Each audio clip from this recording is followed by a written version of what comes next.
9 o'clock, we'll call the meeting of Ways and Means to order. Please stand for a pledge.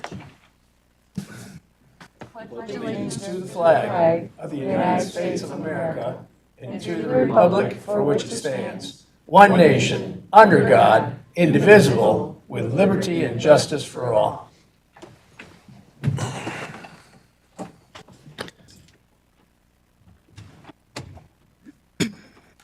We need approval of the agenda. Move it. Support. It's been moved and supported. All those in favor say aye. Aye. Opposed? The agenda is approved as printed. We need approval of the March 15th minutes. Move the minutes.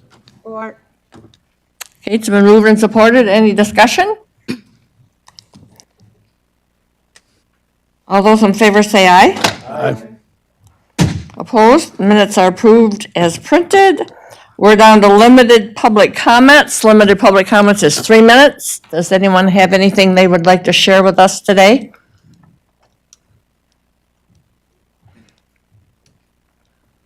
No? We'll move on. Our audit report. Nathan?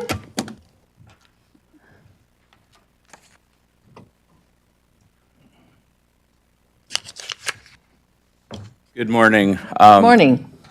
Thank you for your time this morning. For this morning's presentation, kind of what I want to do and what I've found is most effective in my presentations is kind of walk you through what's truly the audit piece and what our responsibility is. I'm not going to walk you through every piece of the financial statements, that type of thing, but I'm going to walk through our audit process, walk through the audit results, and then I guess I'd say feel free to ask questions throughout. Don't be afraid to interrupt me. But also if there's specific questions on those other parts that you did want me to cover or something that you had looked at that you didn't, that you were hoping I would cover today as you were reviewing the financial statements, feel free to ask me questions as well. So overall, just to talk about our audit process overall this year. We did issue the financial statements on March 20th. The opinion that we issued was an unmodified or a clean opinion. As far as major issues, major changes, things that we encountered during this year's audit, we continued working through new accounting standards. If you remember last year, we would have issued, or the county would have had to implement GASB 87, which was related to leases. This year, we had the fun of GASB 96, which is basically leases for software, subscription-based software arrangements. Both very fun standards. Actually, the county, as you may be aware, ended up entering into a contract with another party with DebtBook to actually help with the implementation of both of those. We talked about it last year. You were one of the entities that I worked with that had the most number. I don't know that you get a prize for that, but you had the most number of leases. And then you had these subscription arrangements as well. So it's one of those where it's tough. It's the standards that are out there. It did add a lot of audit work for it because we have to make sure, the biggest concern for us is making sure that it's complete.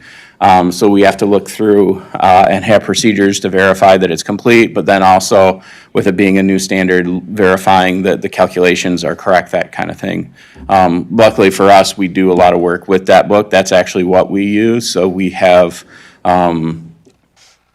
the background with that software, trust that software reviewed. They actually have, which not all software companies do, they get what's called a SOC report that gives a report on their internal controls. So that's something that you have to review in terms of when you're looking at softwares, but also for us, it gives that comfort level, the accuracy of the information that's there. So from an accounting standpoint, that was kind of the new one this year was that one on subscriptions. The other things that we continued to have to look From a funding perspective, one of the things that changed, you'll see a new disclosure in the financial statements related to the opioid settlements. That's something that, another one of those where there's a big calculation, there's a receivable that you have to book related to that, all of the different settlements that are out there. Depending on the timing of when those come in, when the settlements are made, you have to record those, and then the revenue gets recorded in the funds as you go. But there's going to be new compliance with that, but those are pretty big disclosures and a big calculation that had to be made during the current year. And then just as we continue to work through the last couple of years of all the new funding on the federal side, or new funding, it's not new anymore, but the funding related, the COVID-related funding, that has increased the amount that flows through and that we have to look at when we're doing the single audit. So when you're looking at the financial statements, the part that's really ours is in the very back of the financial statements. You have a 220-plus page document here. I heard some of you talking about the size of the agenda this week. A 220-page financial statement will do that to you. So if you go back, page 225 of the financial statements, that's the page number I have on the bottom, is our schedule of findings and question costs. So this is a good page that summarizes overall what the results of the audit were. So from a financial statement perspective, as I talked about before, what you hire us to do overall from the financial statement perspective is to perform an audit so that we can issue an opinion on the financial statements to determine whether or not the financial statements are reasonably stated in all material respects. There's a lot that goes into it. It's a 220-page document that we have to audit. There's different, what we call opinion units. So you have the funds, you have the government-wide financial statements, and there's different materialities based on that, but we have to perform procedures to do that. We do risk assessments, we do materiality calculations, we do substantive procedures where we're actually testing actual balances, all to come back so that we can give you that opinion. And what they call a clean opinion is unmodified. So basically unmodified means we don't have to change the opinion for the fact that there's any kind of issues or misstatements, those types of things. So it's a clean opinion, that's what you're looking for. We're also required, because of the single audit, and also just a normal part of an audit, to look at your internal control systems.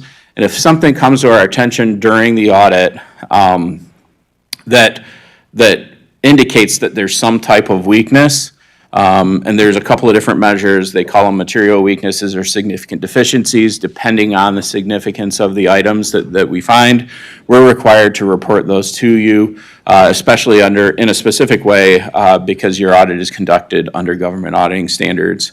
So we follow both the AICPA standards, generally accepted auditing standards, and then also the GAO's government auditing standards. So we did have one item that I'll go over in a minute that was considered to be a material weakness, internal controls, that I'll talk about in a minute. The bottom section of that page talks about the federal awards. So again, because you spent more than $750,000, which is a very low number in the big scheme of things of the trillions of dollars that get spent by the federal government. We also have to conduct the single audit. So the single audit comes from the fact that there used to be multiple audits way back when, that they consolidated and you have one federal annual audit that you have to look at. We go through a process of looking at all of the programs.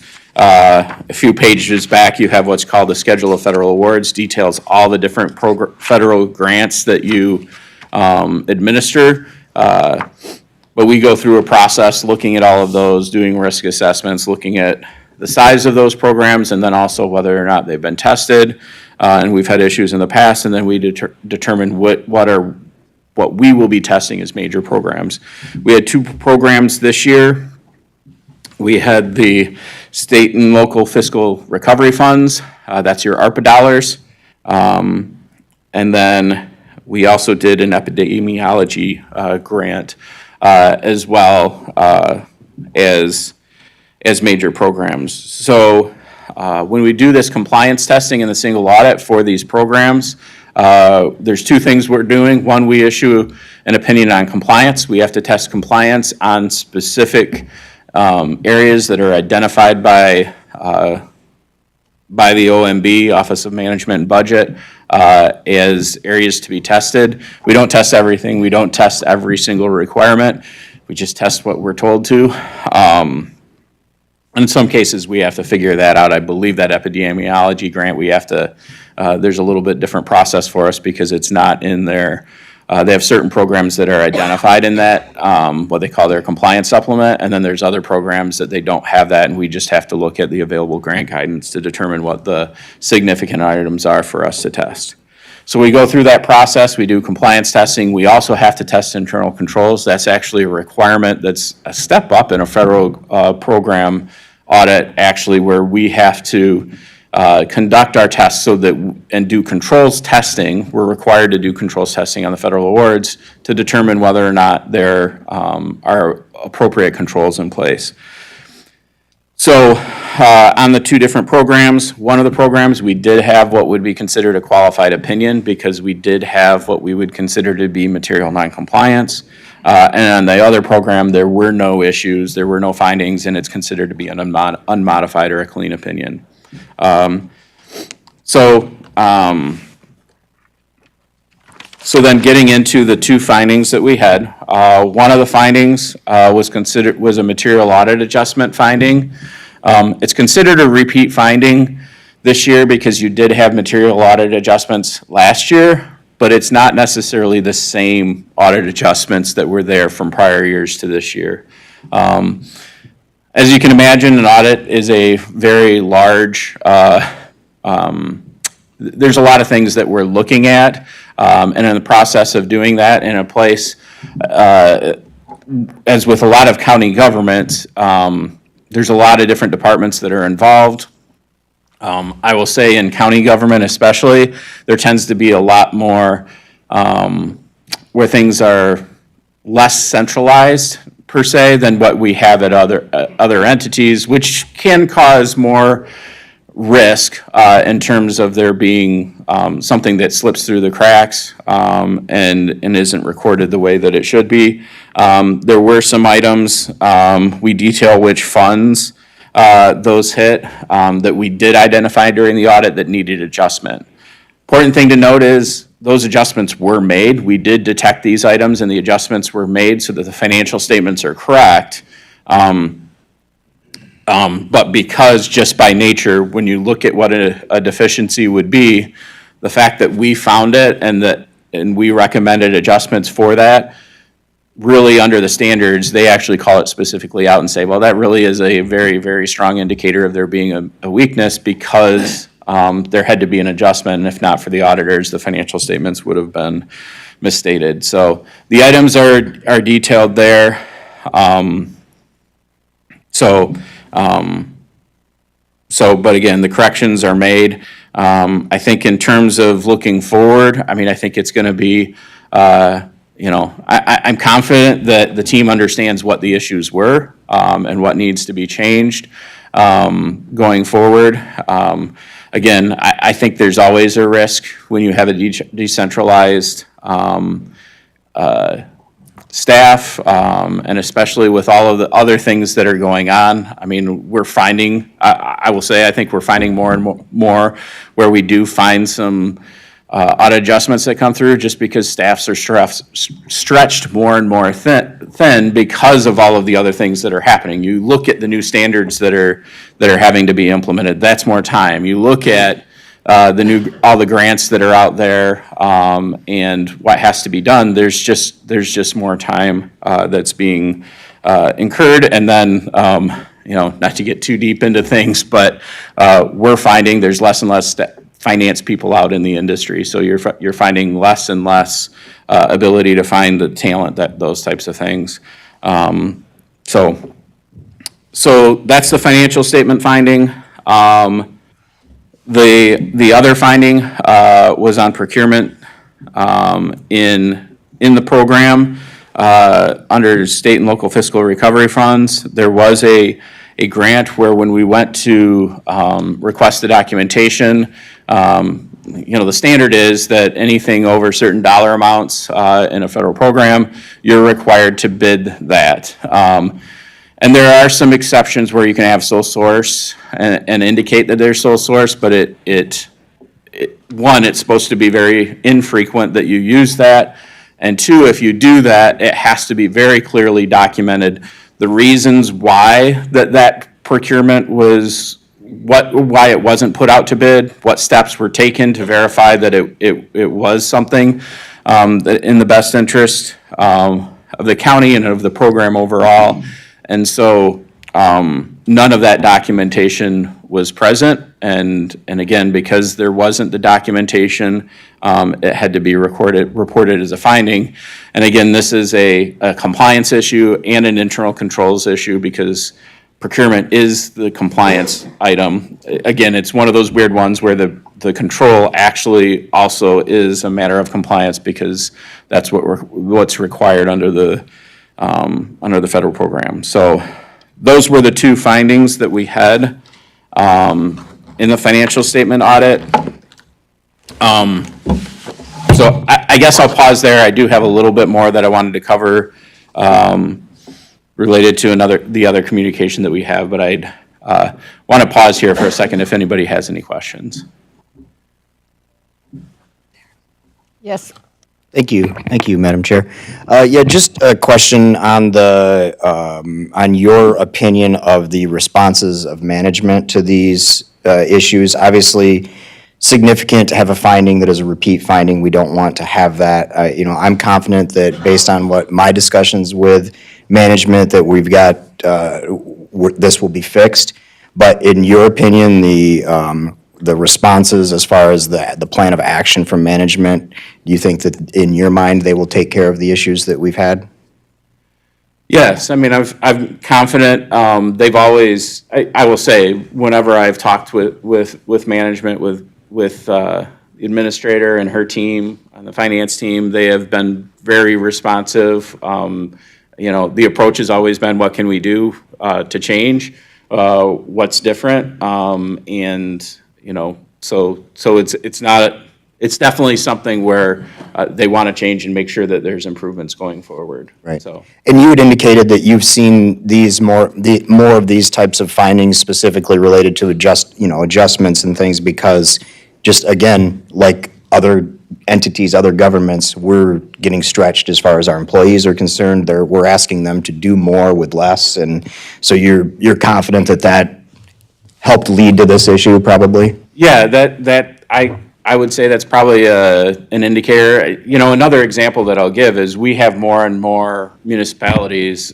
We have a county that we're helping with where they actually went out to contract to get additional assistance because they recognize that they don't have it with the existing internal structure that they need to have it. So a lot of firms are even having multiple CPA firms involved just because of the struggles that they have to have enough staffing, those types of things with it. So, and I will say, even here, I mean, it's unusual here. County is very involved in the audit process. You've always had a administrator that's very involved.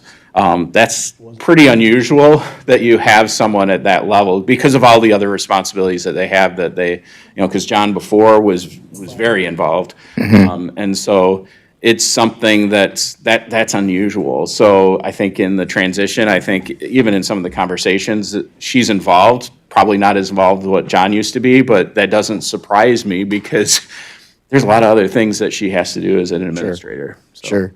And you obviously part of what you guys do is to review the policies that we have in place and how effective we are at following those policies. when you have a policy, you've got the policy that tells you what you're trying to accomplish, then you have a procedure that leads you to how to get to that, correct? So you're looking at that obviously as part of your audit as well, as how, because I think that's something that we need to work on here at the county, is doing a better job. And it's a time situation. We've got a limited staff that's working on a lot of different things, but we've got to do a better job of making sure that, number one, our policies are up to date and accurate, and number two, that we've got the proper procedures in place to get to implement those policies, correct? Yeah, I will say from an audit perspective, we're limited in how much we're really focused on the effectiveness of something. I mean, we have to look at it to determine whether it's appropriate for overall for the financial statements and getting to the financial statements and making sure those are correct. But we're not going to the extent of diving down and saying, is this the most effective way to do it? Or Sure, oh, sure, yeah. And we're also not testing. I mean, that's the other thing that I would say that sometimes is confusing on an audit. We're not, while we point out things that are material or significant that come to our attention, we're not giving an opinion on your internal controls. It's not that deep of a dive. We're also not required to test controls. There's a lot of different ways we can come to our conclusions, and we're not required to test all of your control systems. So that's also something that we're not necessarily doing, other than in a single audit. We are required on those programs to do limited to that scope, to do some testing of internal controls. But Okay. but we are looking for things that come up that are, is there something that could be done to improve? And we talk about those things with management if we notice a process that might work a little bit better, those types of things. And we've had discussions like this past year. We worked with the drains and the treasurer's office and with the finance team to figure out, some of the issues that had been there to try to improve processes there. So, and some of that came out of audit processes, and we were trying to find things in previous years. So. Sure. Yeah, and I understand. I mean, I've been a part of several audits, both publicly here and also, I was in banking for a while, so I was involved in a lot of audits. And I understand that there's a lot of dialogue that doesn't make it into the report. So it's a team effort coming to this conclusion. And in the process, there's a lot of back and forth with staff and administration on, best practices, I assume, and things that you can do to get there. So, all right. Okay, thank you very much. I appreciate it. You're welcome. Okay, Joe? Thank you. In regards to the finding and the procurement issue, you indicated there are exceptions where we wouldn't have to put the item out for bid. It's my understanding that we did qualify for those exceptions in that we had an ongoing contract with the receiver of the procurement issue. But that we didn't have the appropriate documentation where it needed to be. So this was really there was nothing illegal or unethical about the actual bid process or awarding that contract. It was a documentation problem. That's my understanding. Yeah, that's just yes. But I would also say, because the documentation was there, that a clear documentation of the logic and the reasoning wasn't present. So No, I understand. Yeah, and so And that's In the end- something and we that's- need to correct. yeah, I would also say what we've found and where I've seen these findings come up the most is when you have a situation like you did, where you had one plan when the project started of how it was going to be paid and what was going to happen, and then it shifted. We've actually had that happen a fair amount the last couple of years, where between the funding that's coming through to municipalities, I've also seen it on school district side, where you have this program and then you shift, and then the requirements are different when you enter it and put it into a federal program. So, but yes, overall, they're very well. It sounds like that there very well could have been an argument for that could have been put together. So, Thank you. Yes, Terrence? And you mentioned that when that happens tends to be when there's a shift of funding source. And obviously during I assume that you would agree that during the last few years with all of the COVID financial federal assistance, there was a lot of shifting, not just here, but pretty much everywhere. Yeah. Because that was a moving target, the monies were coming in and we were being told the rules were being made up kind of as the monies were being come in. So we were trying to figure out what we could use it for and what we wanted to use it for. So it was not to make excuses for the issue, but there was a lot of that going on with the federal COVID funding that was coming in. And I think that, I guess, would you agree that that was happening pretty much everywhere? It was. I mean, that was one of the frustrations of the program. They were changing, we're still getting changes Right. on the rules. Right. For this specific program. They're changing the rules. They just issued new guidance like a week ago.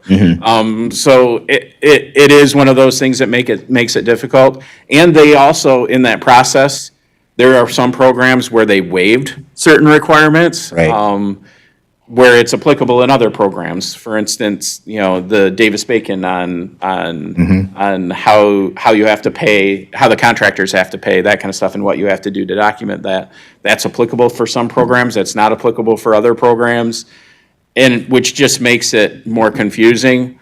And the last piece I'll say is the U.S. Department of Treasury is the one that's administering this grant, which makes it even worse because the U.S. Department of Treasury does not administer federal grant programs. This is not their thing. They picked them for some reason that was who it was going to come through. But I will say, you can see the struggles. I think that's why the guidance has come out the way it is, because it's a program. It's a department that doesn't normally run something like this. Right. One more thing I think is important to make clear too is while this was found as part of this year's audit, this is not something that happened during this fiscal year that we're auditing. This was something that happened in a prior fiscal year, but because this was picked to be audited, that's where we find some of these things. So this was actually, again, not making excuses, but just explaining to everyone that this problem that we had, this finding, was due to actions that were taken by a previous administration, and I have confidence that that's going to be corrected under the current administration.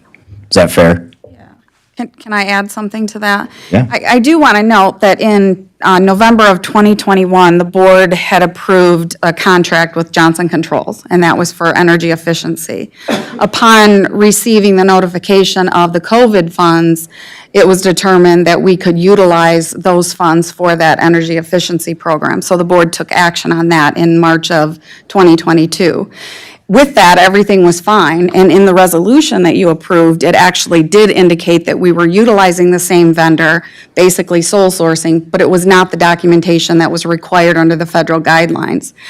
If we would not have used that contractor and gone out for bid, we would have had to have returned about $600,000 of design and implementation process that they were going through. So we really would not have been able to take that back. So again, we had a process we should have followed, we just didn't, and that's what got us into that situation, just so it's clear. Jeannie? I was also going to mention during that process as well, we were working with deadlines. So in finding contractors to use all this money, so it was pretty confusing. I mean, we were trying to do the best and make the best of what we had available for projects so that, because they were one-time money. Now we're just going to have worse because they took the COVID away money, so we won't have to worry about that. Any other, someone have questions, concerns? Move on to your next. Does that come? Oh, he has Do you have any some more with your additional. One more thing. We do have this auditor's communication with those charged with governance. Just point out a couple of things in the letter. I talked about this last year, but it is still relatively new. There's a section that talks about significant risks identified. Again, that's really on us. The standards changed how we have to report that to you. We didn't used to have to report what specific risks we were identifying in the audit.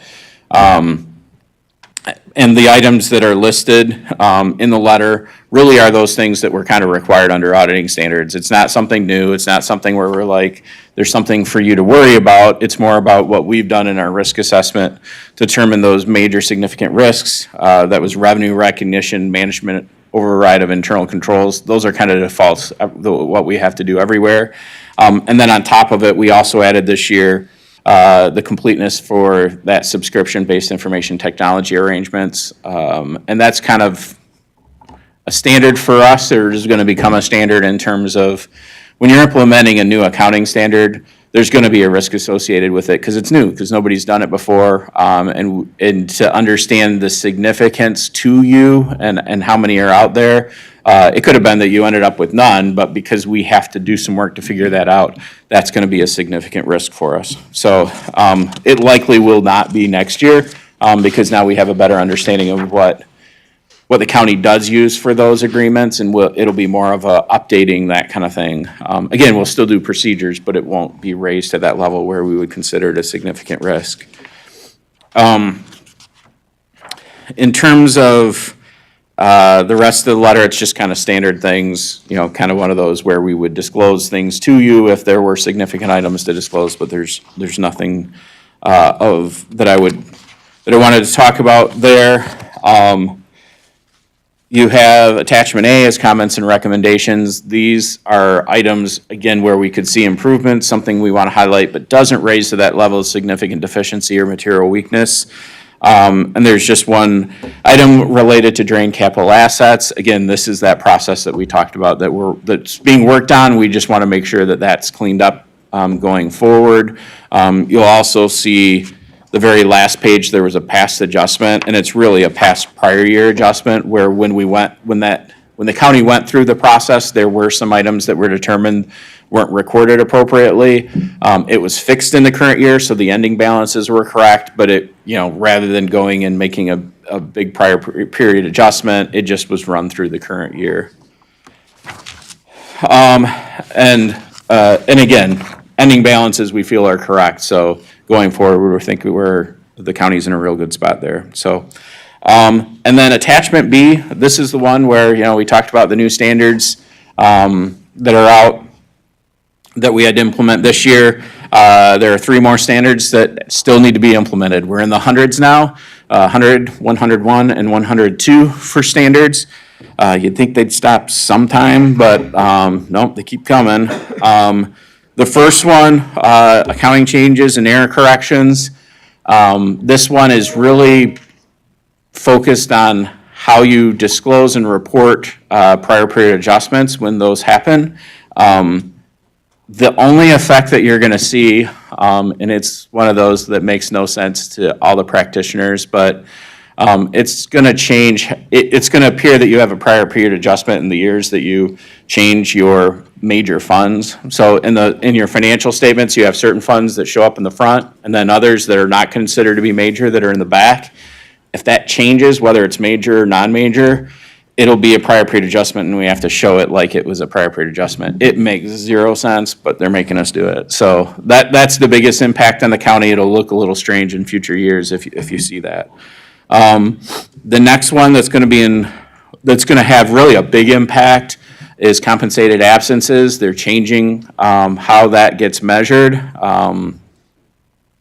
And I would say, to sum it up, the best way to say it is it's the way you record compensated absences right now is kind of a measurement of what you would have to pay if somebody left and what you would write a check for them to walk out the door at the end of the fiscal year. This is changing to say, well, if they have a balance built up, well, you have a liability because they might use that. And you have to measure somehow not only what you will pay them at the end, but what you might pay them in the future in benefits. So it's really weird. I'm not sure how useful it is, but it's the standard that we're going to have to change to, and we'll work.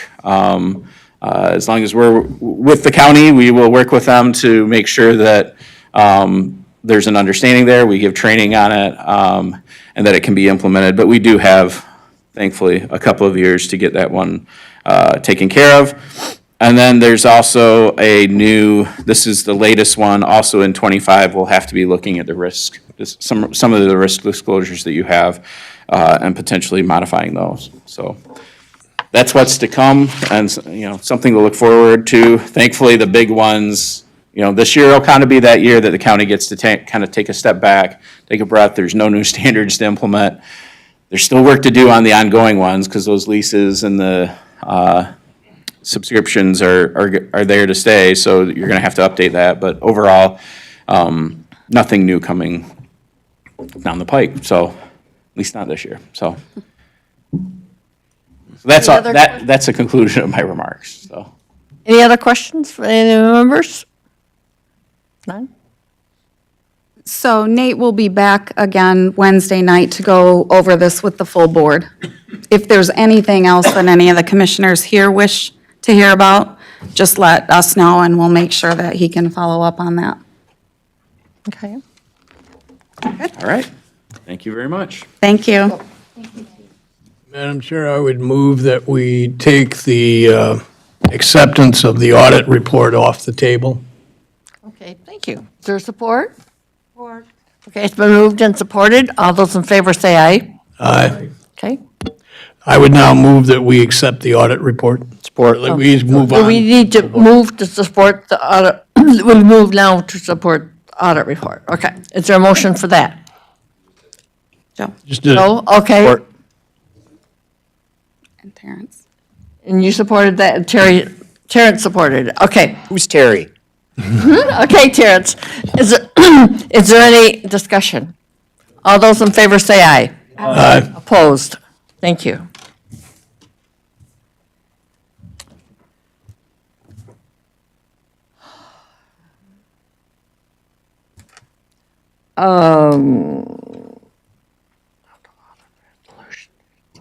So now we're at equalization update.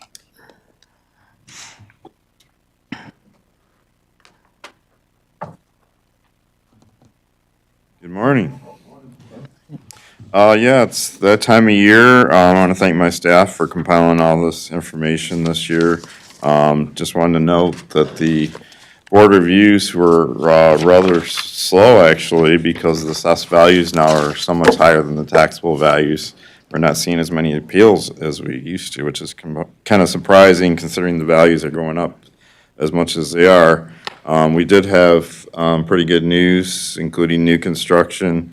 Values went up quite a bit more than normal this year. Overall, we were up grand total 10.10% on the total SEV. Agricultural class was up 8.01%. Commercial class countywide was up 5.98%. Industrial class was up 7.51%. Residential class was up 11.97%. Developmental was mostly flat. Total real was up 6.32. It was also surprising that the total personal property went up, which is a good sign, roughly $20 million or 6.35% this year. So we had some pretty good growth in the county this year. Looking at some of the individual jurisdictions, I'm not going to go through all of them, but Nida Township had a 11.6% increase. Benton Township was up 11.6%. Windsor Township was up 12.7%. Carmel Township was up 17.6%. So that was the largest. Eaton Rapids Township was up 13.6%. Walton Township was up 11.7%. Hamlin Township was up 16.3%. Olivet was up 15%, and City of Potterville was up 12.4%. So that was some of the larger increases we had in the county. And also, we did have to do a county equalization factor on Walton Township this year because we had an error on a couple of splits. So that did change the value. So the county equalized value for Walton Township will be different than the assessed because that came out to above 50%. So we had to actually reduce that one. It looked like it was a pretty minimal effect on the taxable value because that was in the agricultural class. And as you see on the report, that 10.10% increase was the largest increase we had, I believe, in the last 20 years or so. Is there any questions on this report? Yes, Terrence. So Tim, and this is, it's not really a question, more of a statement, but maybe kind of a question. I mean, the 10.10% increase is the increase on the equalized value, correct? That's correct, So not the taxable value. not the taxable value. So just to be clear, even though there was a 10% increase in property, in the values of the property, there's not a 10% increase in the taxable revenue that the county receives, correct? That is correct. And that's limited to what? The amount is limited to, You're talking about the 5%? yeah, can you just quickly, briefly explain that real quick for everybody? Sure. Briefly, no, I'm just kidding. Now, if you bought property in the last year, your SEV and taxable value would be the same. So that would change that. But if you stay in your property for a long time, that obviously is an advantage because you're only going to go up to 5%, which is the maximum by law that you can go up for your taxable value, which would be your property taxes essentially. Do you have a number that tells what that gap is? The gap between the SEV Actually, and I the was taxable? just looking at that this year. I was doing some calculations in Excel, and we're looking at an average spread now of 39%, which is huge. Wow.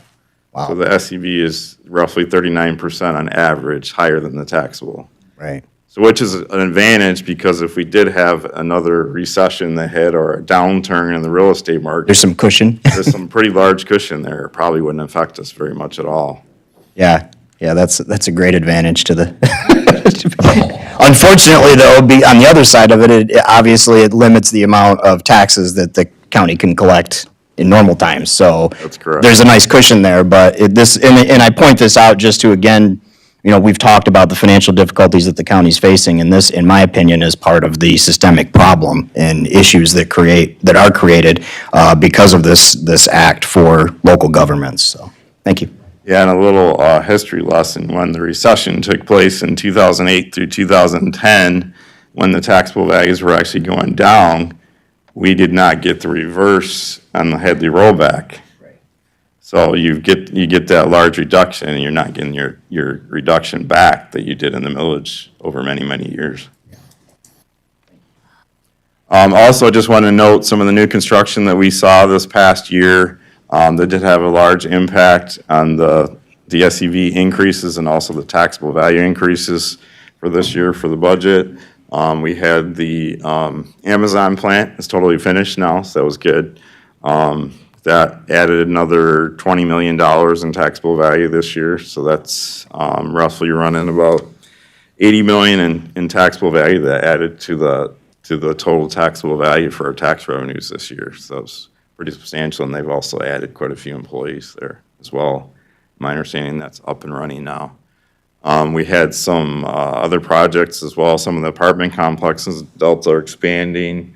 The city of Charlotte had a situation where they had the new tractor store that was added here in town. We've had some nice industrial expansions as well in the industrial park. Spartan Motors is doing quite well.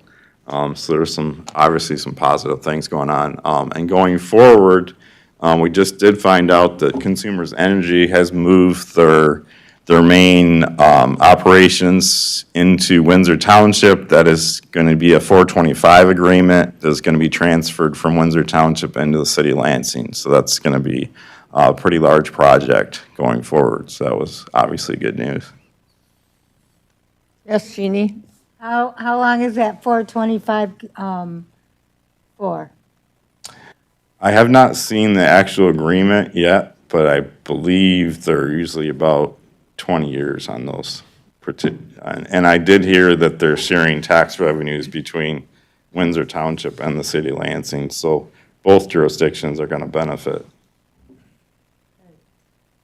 And as far as I know, there's no tax breaks on that particular project because it's not manufacturing based. Tim, the 425 for the GM plan was supposed to expire in 2025, but because of the Ultimate Battery Factory, they extended it to 2029. However, in talking to Gary Bozick over at Planning and Zoning at Delta, I wasn't aware that we had additional 425s over there. So I think that there's 3 of them, because it includes like Bridge water and places like that. Yeah, that includes When do all those come up and come due? Because then it reverts back to our tax basis and they quit paying, city income tax even from the employees. well, we're still getting the tax revenue from those, but they have agreements on the personal property that are like pass-through agreements. So it's not gonna be a substantial impact on the county's tax revenues. As far as the suppliers you're talking about, you have some tier one suppliers over there that are under 425 agreements. Most of the IFTs actually have expired. And so they're paying the full taxes on those projects. Oh, good. Because they're in our county. And then Delta and City Lansing share the tax revenue on those. So the only exemption they're getting is for the personal property, that's it. Okay. Joe? Did I hear you say that you were surprised that we didn't have as many residential sales?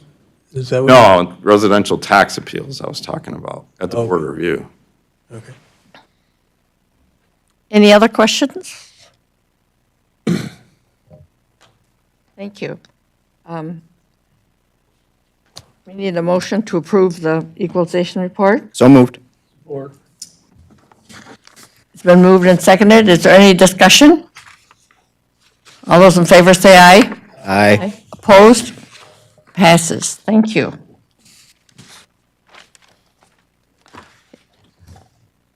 Tim, you want to make a recommendation on a contractor? Yep, I'm gonna go over that. That's something we do every year.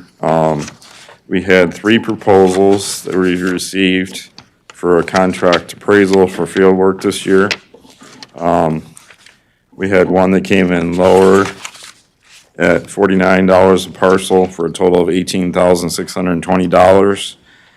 Beach appraisals, we had one that was in the middle at $65 a parcel for a total of $24,700. That contract we have used in the past. They started working with their niece to do some of the high-tech stuff that we need now. We have to work remotely into a live database. And then we had, the high one was $80 a parcel, so that came in at $30,400. So the high one was quite a bit higher than the middle one. The low one had very limited experience, so we're kind of hesitant to recommend that individual corporation. They had not done any equalization work before, just some reappraisal work. Working with family in Montcalm County area, so we're kind of hesitant to recommend that one. Accurate Assessing is the one that we'll probably recommend. Since we've worked with them before, we know their field work is very solid. We haven't had any issues. Bengal Assessing would do a really good job as well, but that one is so high that we would have to have increase in our budget to cover the cost of that one. So I'm recommending Accurate Assessing to move forward with the contract at the county board. Is there any questions about the bids that we received?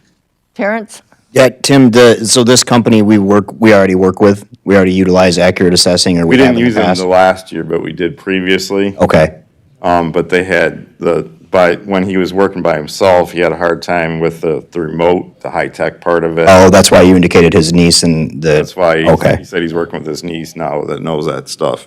Okay. So I think it would work out pretty good.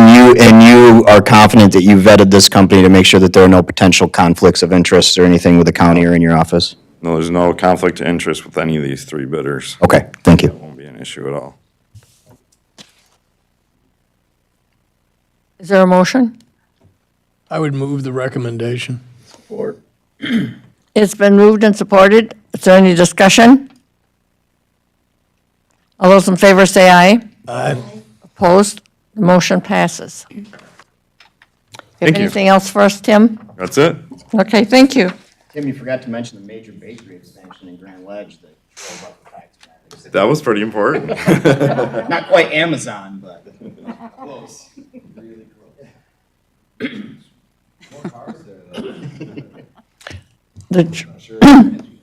You have a treasurer's report? It's a lot more delicious than Amazon. Good morning. Thank you, Madam Chair. What a great equalization report this morning. Very uplifting. I would throw out that in the treasurer's office, we have been seeing some, what I would consider surprising MTTs come through recently with some pretty sizable reductions that the MTT has been making when values have been appealed. It does harken back somewhat to the big box stores issue that I thought we had worked our way through, but I'm not so sure, and I'll keep my eye on that and report if I see anything that I feel you want to know about. Nothing remarkable this morning on the investment report. Cash flow is running along expected lines for this time of year. Our interest revenue has been nice this year. I'd like to be able to tell you that this is making a difference on county budgetary issues, but it really doesn't because little of it flows through the general fund. It's more significantly helping the roads and drains where large pools exist because of the type of operation. Other than that, I would be happy to answer any questions anybody would have. Any questions? Just a passing comment. I mean, certainly you're in the right position as treasurer if you find an equalization report uplifting. Well, job security. Thank you. Thanks, Bob. Thank you for the graphic.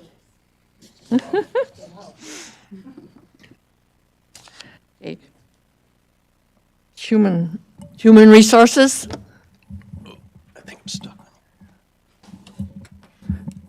All right, we got a sticky cord, so I'm gonna come real close. All right, everybody. So starting out with positions update for Human Resources report this month. We filled 7 positions. We have 16 posted online, with 7 of those being ongoing requisitions with the Sheriff's Office, the youth facility, and seasonal hiring at Parks is underway as well. So I think I said this last month, but if you know people looking for temporary work, either in programming or operations, and they're interested in county parks, great time to refer them that way.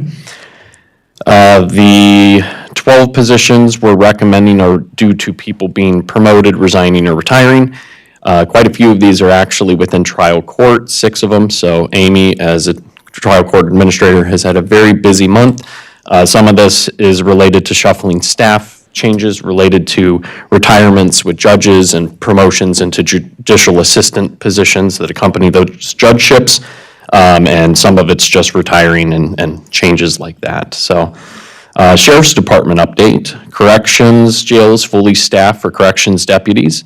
We, within the jail, now have 3 vacancies there, so we lost one of our temporary EMT or part-time EMT staffers.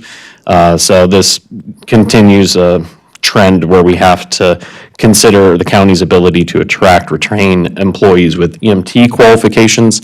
Similarly, as was said about the accounting piece, if there are staff that require educational requirements, like certification requirements, we are not alone in this, but it's difficult to find people who can fill those roles. So we compete with that across our attorneys, financial staff, and I think it's going to be a trend that continues because it's a larger national issue with demographics and people retiring out. We'll be covering some of that later on, but so this is another area where that manifests itself within our recruitment strategies. Road Patrol currently down 12 non-supervisor deputies. There's 1 command officer vacancy, so that's total 13 Road Patrol members that were down. While authorized last month, we will have lieutenant retiring around April 29th, and that's Lieutenant Shipman. We have at least 1 other deputy who's in background with another law enforcement agency, but they haven't given notice, so it's not included in these numbers. We're still counting them as part of our staffing, but just be aware. We had one of our field training candidates recently graduate, so we now have 4 deputies in field training, and that's included in our staffing number. But for perspective of being able to patrol alone and provide full coverage to the county, the Sheriff's Department's operating from the perspective they're down 17 spots, being able to meet demand for public safety.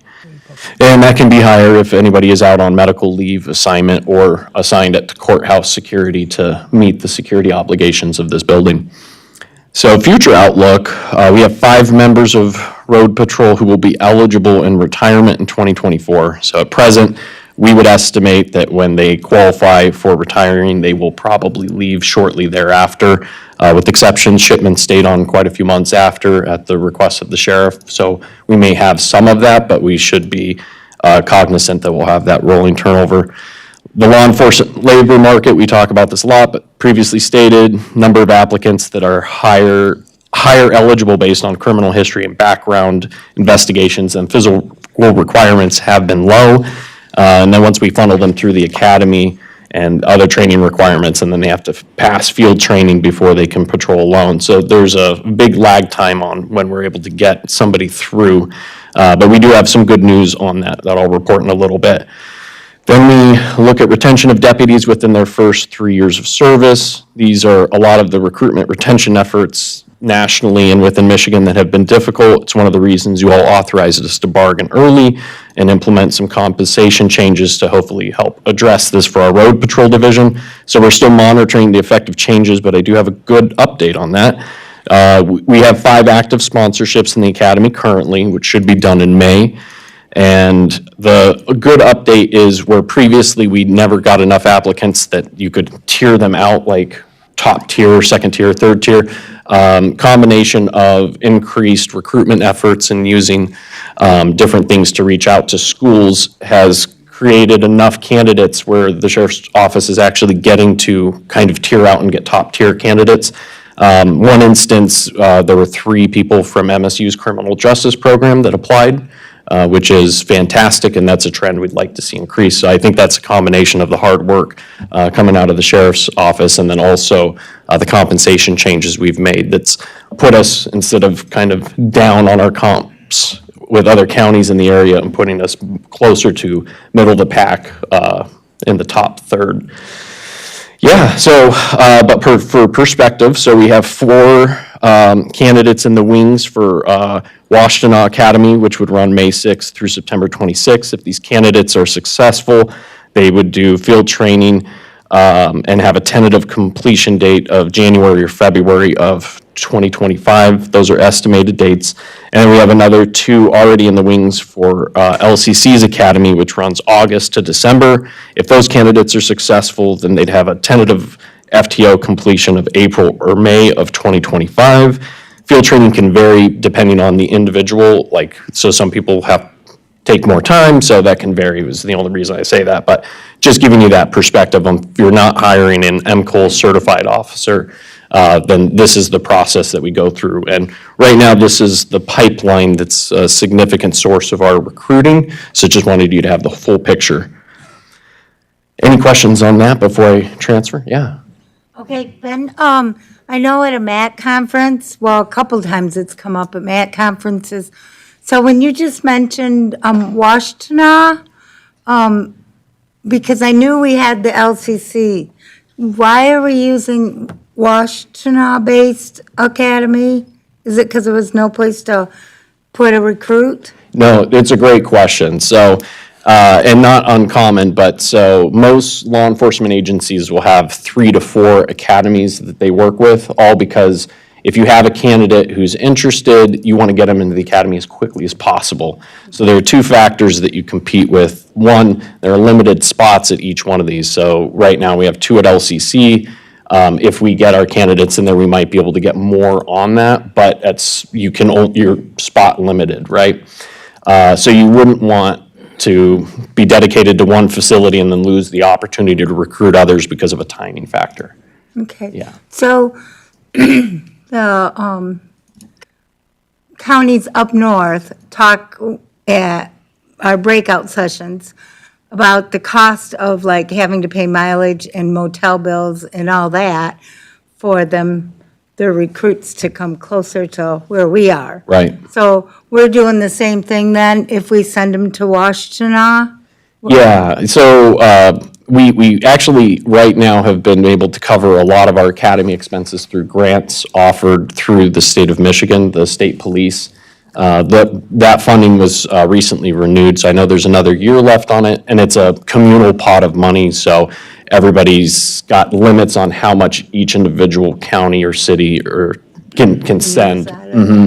Up to this time, it's been really promising if we do have candidates where we're covering their hotel and their, and those types of expenses, we've been able to cover a lot of it with the grant. Okay, great. Yeah, and I would imagine just based on kind of the apprenticeship model, trying to create apprenticeship modeling and other, designations apart from construction, which has been using apprenticeships for years, I would imagine the state will probably continue offering funding for law enforcement, and they do the same thing with paramedics as well, because these are areas of the economy where they need to attract people into it, so if you can reduce the cost to enter that, if that helps answer your Yeah, question. it does, Yeah. it does. I just have heard other county commissioners when they bring up topics.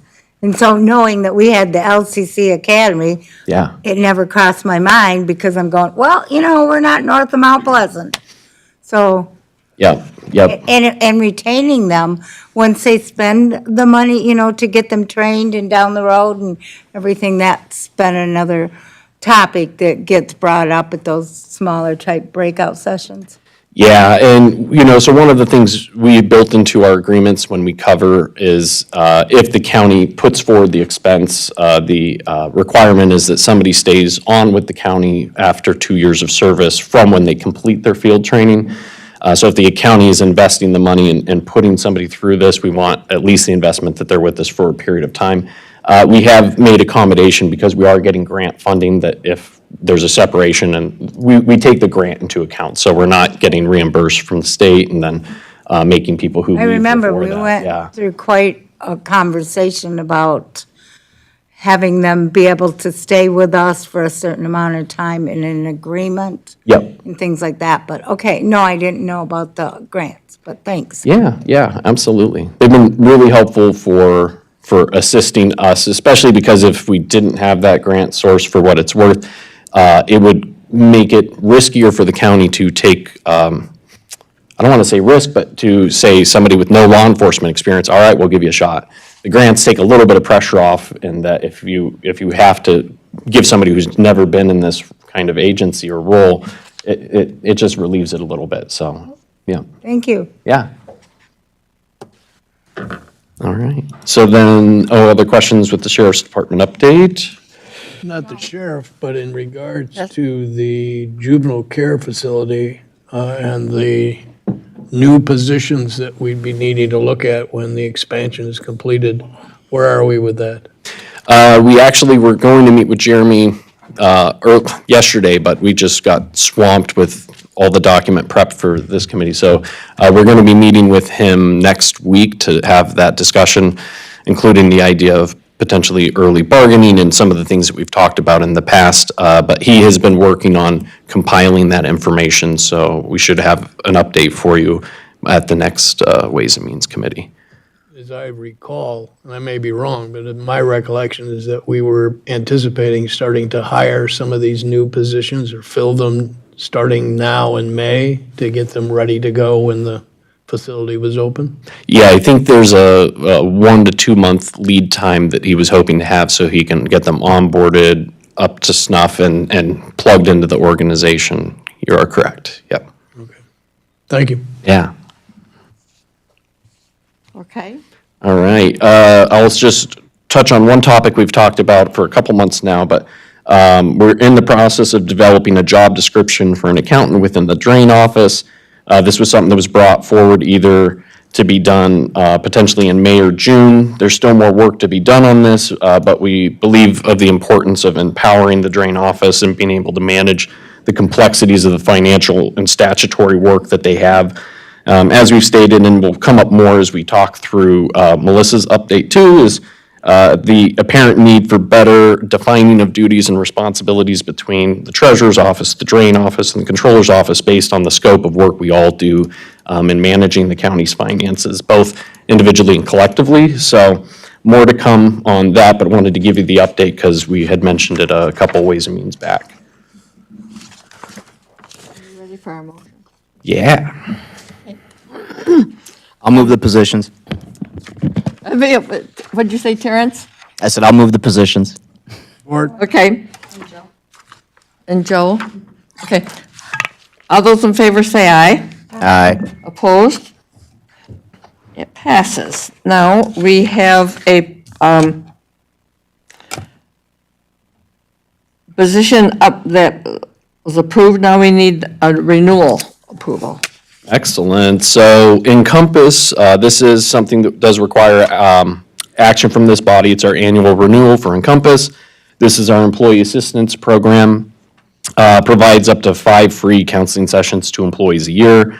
As a whole, also has a host of other services to assist employees through difficult life situations such as divorce, economic hardship, and more.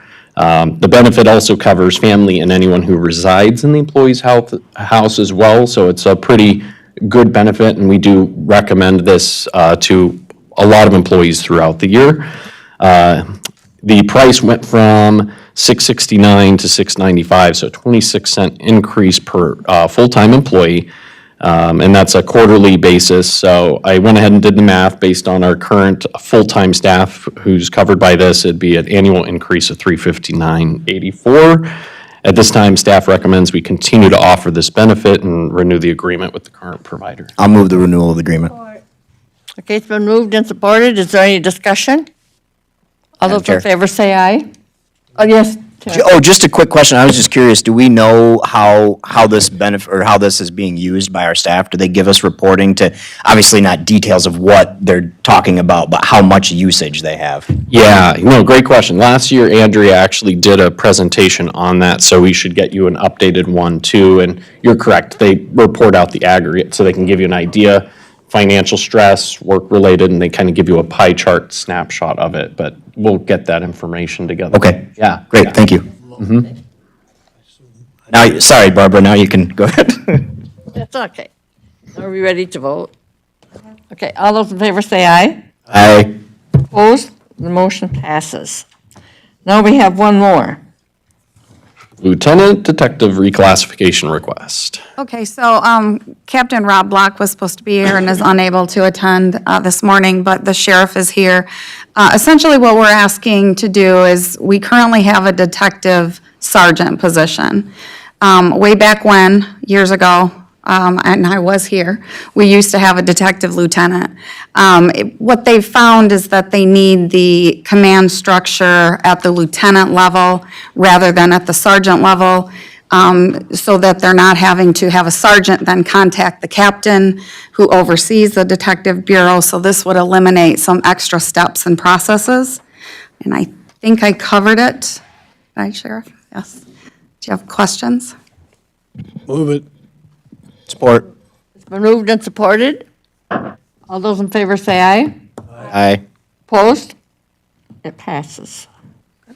We have our finance director update. Good morning.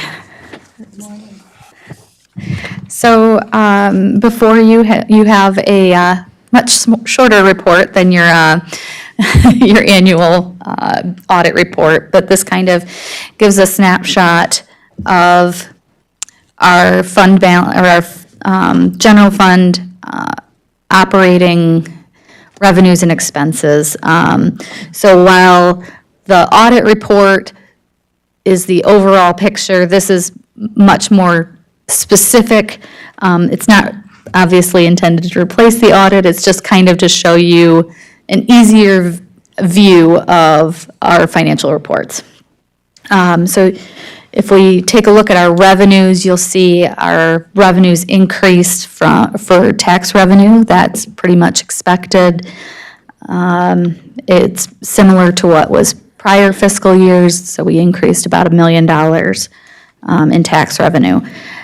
There was also a significant increase in our federal revenues, and that is due to a reclassification of the ARP revenues. This was a reclassification request from our audit firm. So that's why there's a increase in federal revenues, but not an increase in transfers in. So you can see that that actually just shifted. So then we also had an increase in our proceeds from borrowing. This is due to implementation of GASB 96. So the increase in proceeds from borrowing is actually offset by our increase in capital. So you'll see that on the next chart. The expenses increased significantly in our capital outlay, and that was specifically one project that had to get capitalized for over $1 million for GASB 96 implementation, which is software-based subscriptions. Are there any questions on this portion?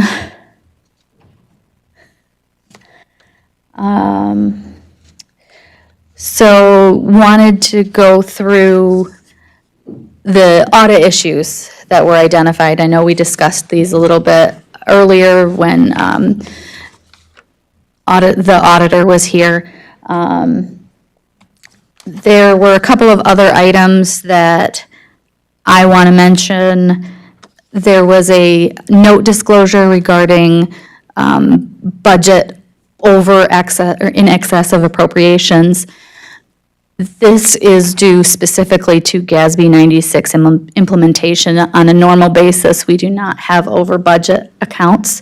It is specifically to that implementation, and so we are ensuring that for the current fiscal year, that doesn't happen for any new implementations as well. So that is being analyzed and reviewed so that we don't end up with any other note disclosures. We did have the 2 actionable findings. I think we've discussed those at length, but if you have any questions about that, please let me know. And then Nate also did mention the recommendation regarding drain capital assets. So we are evaluating what the needs are and how we can work together and get this workflow process streamlined better. Is that all yours? Okay, is there any questions? Yes, Terrence? Just a comment. I want to thank Melissa for putting this together, that last section where you kind of simplified the audit findings and especially adding in the note that wasn't necessarily brought to our attention. I appreciate that. I mean, I'm confident, as I said earlier, that management is taking the steps necessary to correct any of these deficiencies. And, you know, as I always say, it's an important part of our process. We don't just do this because it's required. We do this because it helps find any mistakes that are made and to correct the procedures going forward. And I'm confident that we've got the staff that takes this seriously. And I think Melissa has shown that by putting this together and preparing this. So thank you for that. Thank you. We do our best to maintain transparency in everything, so that's why I presented it this way, so you know everything, the full picture. So I will move on to the PA 202 pension and OPEB section. So this is part of the audit. This is required by the state. So these reports were submitted, and just in general, it means that we are in compliance with PA 202 for both our pension and our retirees' health plan. So you'll note that line 6 on the report indicates a 55% funding, whereas our actual funding report says we're at 62%. That's due to how it's recorded for the audit, rather than what our annual report says. So it's just some adjustments that's done for that. You'll also note on the next page that our retirees' health care indicates that it's 33% funded. This was before the change to our Medicare Advantage program, and in looking at that report, it looks like that we will increase our percentage to 65 approximately, once the Medicare Advantage is pulled in. Are there any questions on the PA 202 report? Has health issues? Does that need to get moved? Is there any- So health insurance report. Your health insurance report. Unfortunately, we did have a fairly substantial unfavorable expense for February. It's significantly higher than prior months. However, this does not have any stop loss coverage included, so, or any stop loss reimbursement, sorry. So, because it is pretty early in the calendar year. We will be reviewing this to see. Yes, it is.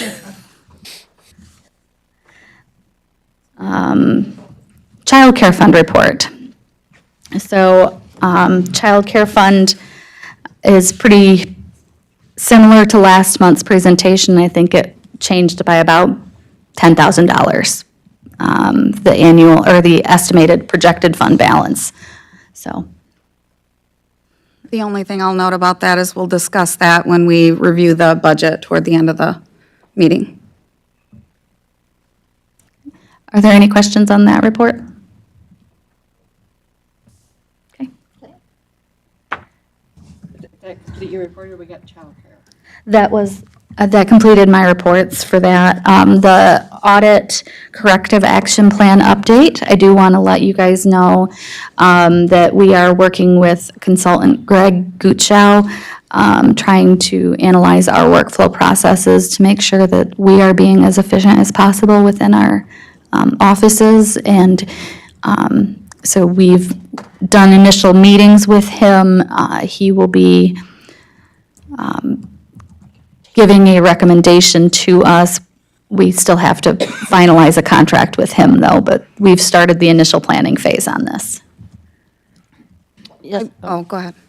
yes, Jeannie. Another thing that comes up at MAC is that they encourage us to also use the unit out to MSU that's in charge of government, anything to do with government operations.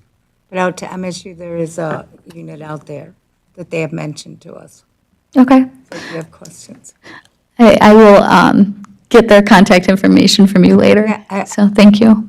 It's come up at breakout sessions that they remind us.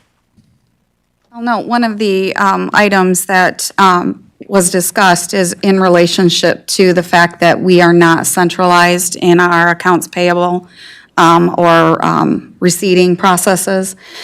We actually have departments that enter invoices. When they enter the invoices, if they enter it incorrectly, it's supposed to come to our office. We review it. If something's missed in relationship to that, that's when it can go through and create an issue like a finding in the audit, which that was one of the findings that we had was in relationship to a drain invoice that was entered in the incorrect fiscal year. So we had to do a journal entry to move that. So one of the discussions will be if we should swap that, centralize the process within our office, then we would send the invoices to departments, and then they would review, tell us that it's okay to pay, and then it would be processed through payables. That's a good way to go. It also alleviates a lot of data entry work for departments that actually have work within their own department to do versus financial work. So it's something that we've started working on our own as to what that would mean.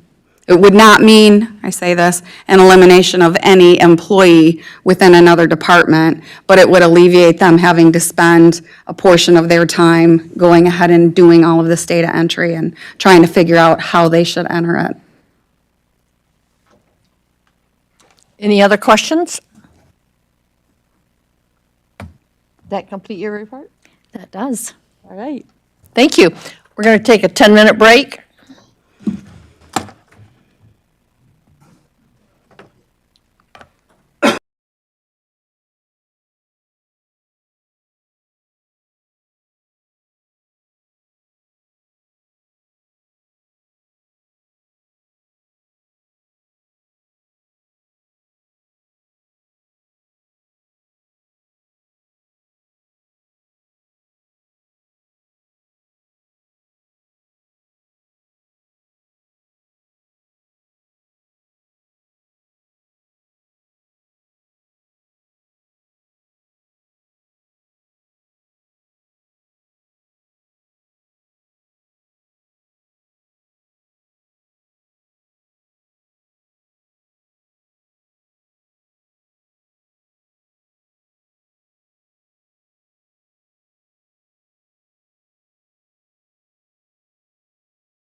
We're on item 13, a resolution to authorize application for the Michigan Defense Fund.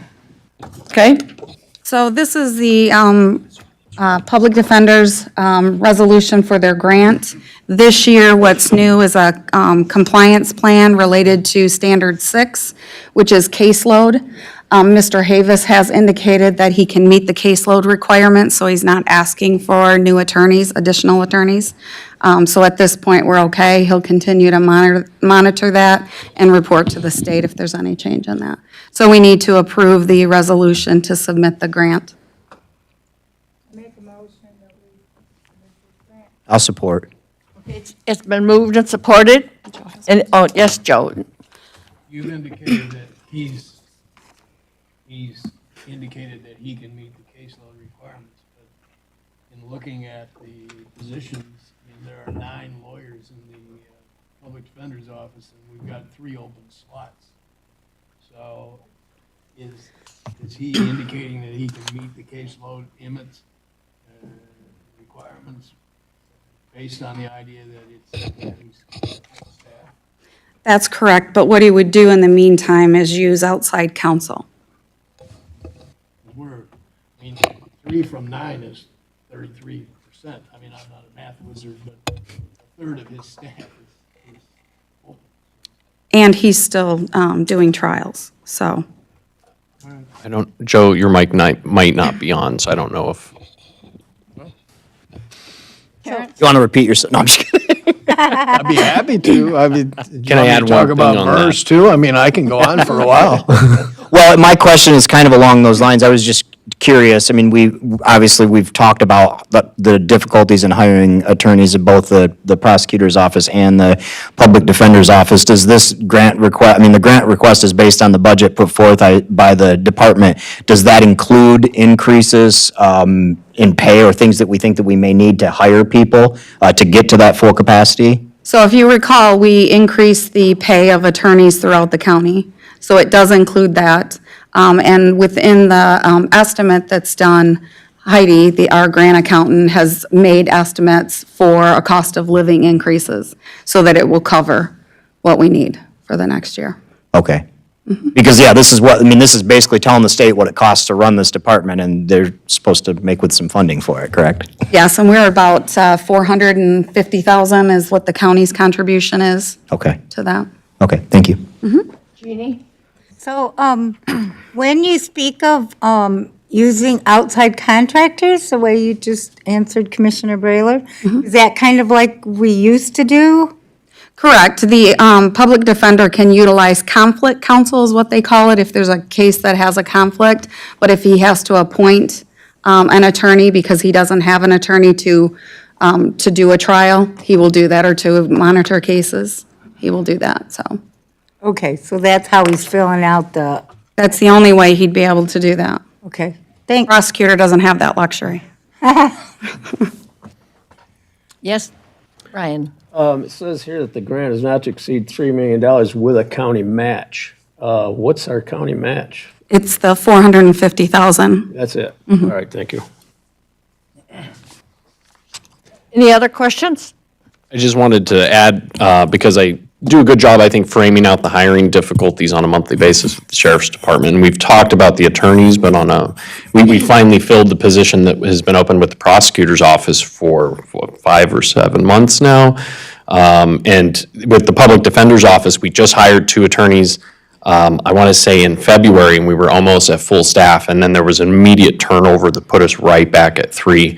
So this is a little of, dog chasing the tail kind of thing, where it's a constant moving target for us. So I just wanted to give a shout out to the prosecutor and to our public defender as they try to manage just the turnover that is so common amongst these units, so. And I'll note that one of the assistant public defenders did go to fill Judge Pollard's attorney referee in juvenile court. I believe that starts on the 24th of April. And then Mr. Lloyd, Prosecutor Lloyd, lost an attorney to the AG's office, and I'll point out, because I think he would want me to, that the salary of that position is $20,000 more than what the attorneys are making here. That's the same thing that's happening with, excuse me, the Public Defender's Office. And I will note too that any attorneys outside at the AG's office have less of a caseload and aren't going to trial as well as handling a case. So we have a challenge here where people, you know, that's not the profession that they're going into anymore, so. Well, we've talked before about the difficulty that we have in a lot of areas in terms of the salaries that we're able to offer at this point in time, but you can almost pick any area at all. I don't think the sheriff is still here, but I've seen in watching the NCAA basketball games, I saw a number of ads for Department of Corrections. I've seen some for the actual U.S. Border Patrol, in which they're offering $20,000 bonuses to sign up. I mean, it's the competition is substantial, and we're behind, and it's something that we need to address in some way if we possibly can, and we don't have the revenue at this point in time coming in that allows us to appropriately respond, to be competitive, frankly. And when we get into the budget process again, toward the end of the meeting, I'll note that we do not have cost of living increases for any employees other than the 2 bargaining units that we settled, contracts that we settled. So it will be something, obviously, that we'll be recommending as cost of living increases so that we can retain employees, not lose any more. But we're still going to have a challenge, as Commissioner Brayler said, in relationship to revenue. So, are we ready to vote? All those in favor say aye. Aye. Opposed, motion carries. Public improvements. Okay, so I'll do a introduction. In your packet, you're going to see a capital improvement plan. This is kind of building off of the existing structure that was in place with how we tried to fund infrastructure, and we're looking at infrastructure holistically. So this report includes both facilities management and technology services, their budget expectations over the next 6 years.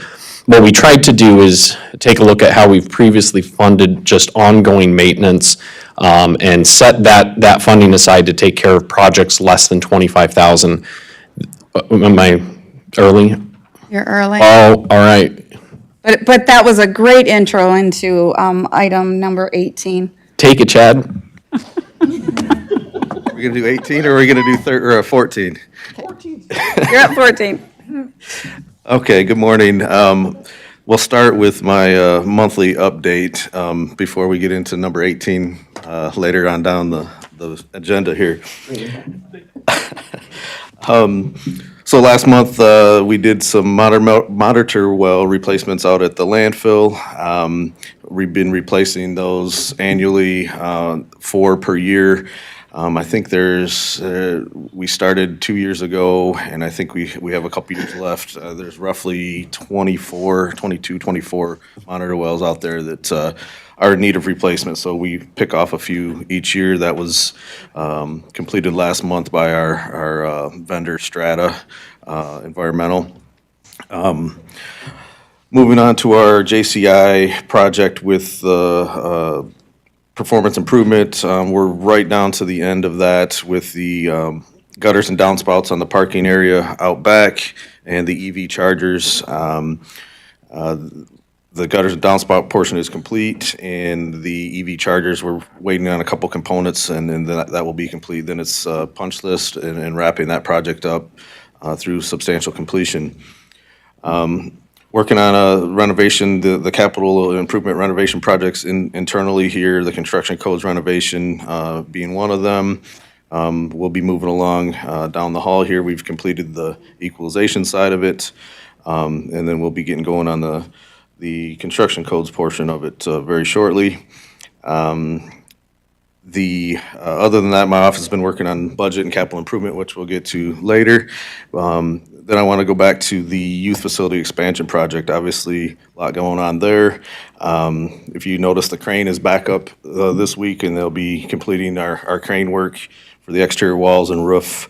Concrete floors are going in, and I would like to schedule a tour of the project, probably mid to late next month, May. Things dry up a little bit, we get it enclosed a little more, and so anybody that's interested in that, I'll send out a invitation and memo and work with the controller's office for timing-wise, when would work best for anybody that'd like to walk through the building.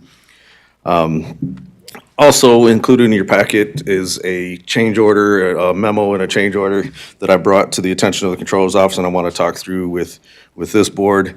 Part of my role as facilities director and as the owner rep for the project is to monitor change orders and pay applications and anything from the owner standpoint that make sure everything's getting completed and that we're paying for what we're, getting, where they don't get ahead of us and that sort of thing. So the reason I brought this change order is during our review process of the detention hardware on some of the doors with Jeremy and Jillian, we decided that there was some more security electronic measures that should be taken.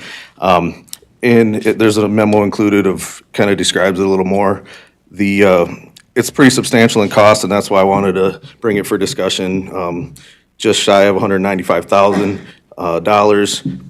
But it's important to note there's, most of these were captured, for example, in the outdoor recreation area. We had card access going from the building to the outdoor area, but not back into the building. So potentially a student could have just walked back into the facility unmonitored. So little things like that we picked up, but obviously there's a substantial cost that came with that.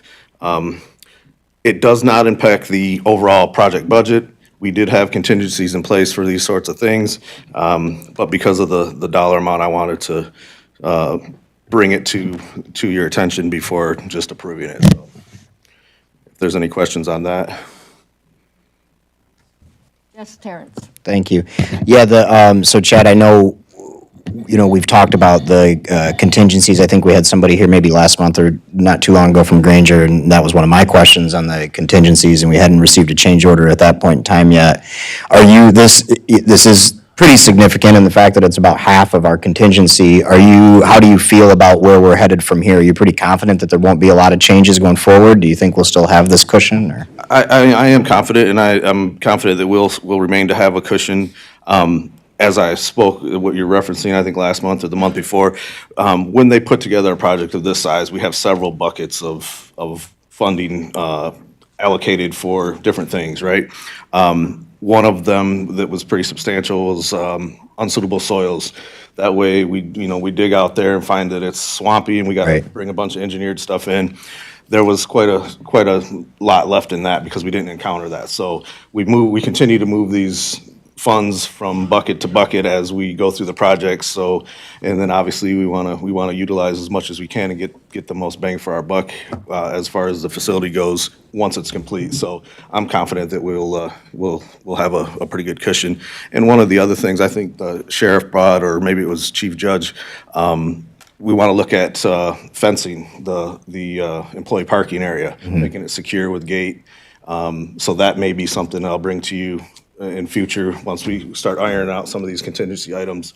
That would be a substantial cost as well. So I didn't bring every little thing that happens on. Oh, sure, yeah. It's just kind of my role, but I figured with this dollar amount, it'd be worth it. No, I certainly appreciate the discussion. I mean, when you're talking about half of the contingency, I think it's worth the discussion. So the 211,000 that remains, would that include the amendment from the additional that we saved from that, or I should say, maybe not just that line item that you were referencing with the soils, but the others, is that included in that 211, or is that on top of that? It is included in Okay. I added that. There are some other smaller funding sources, Sure. funding areas that I didn't capture with that, but Just the big one, because it makes a big difference. Remind me, if you know off the top of your head, what did the contingency start at? our original owner contingency was 370. Okay.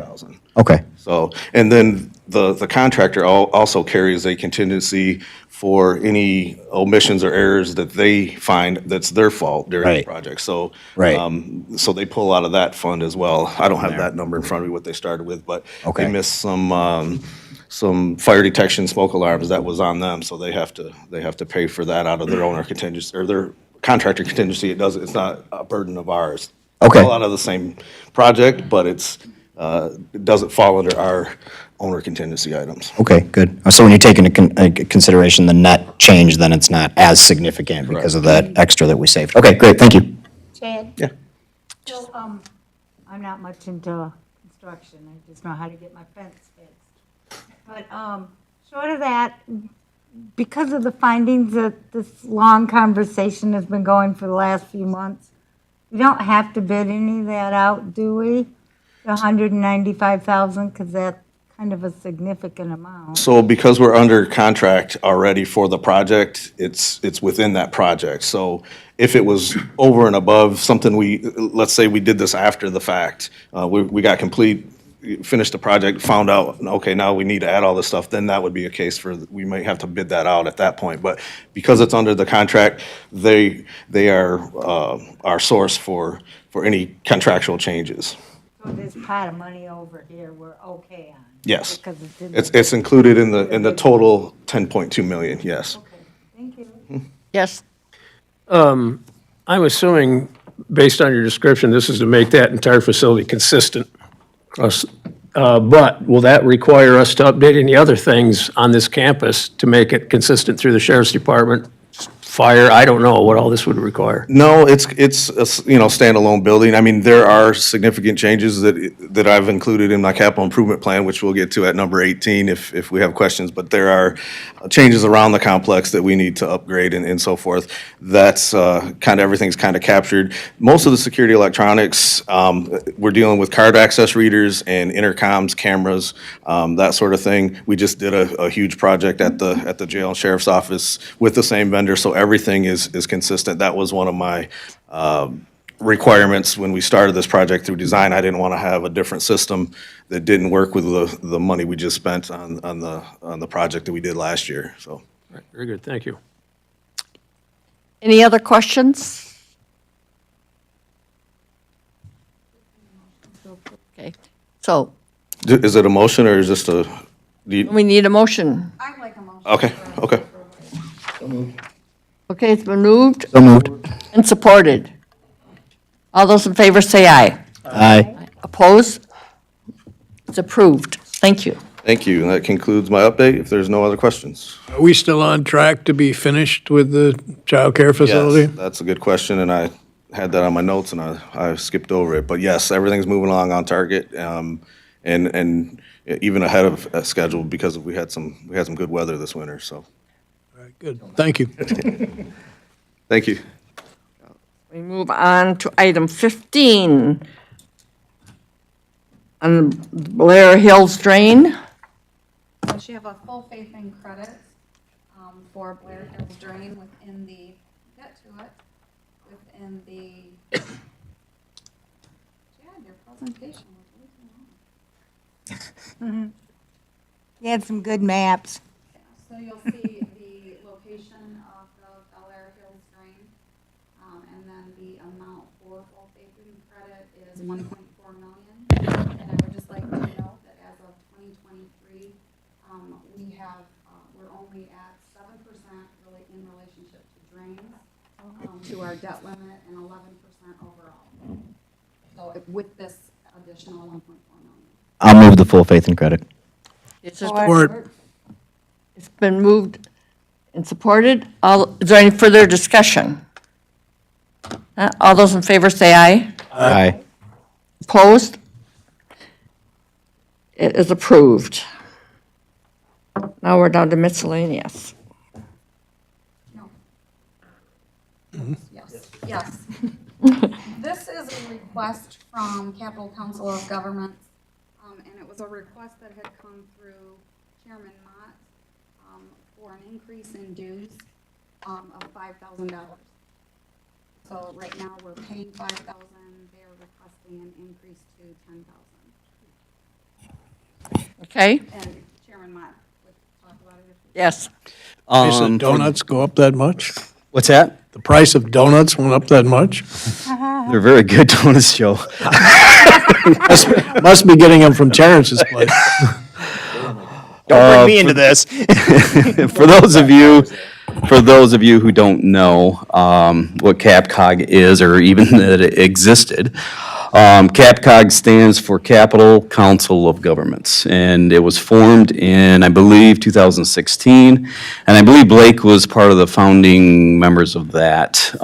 So the idea came about, so the entities that are involved in this are Clinton County Commissioners, Ingham County Commissioners, and Eaton County Commissioners.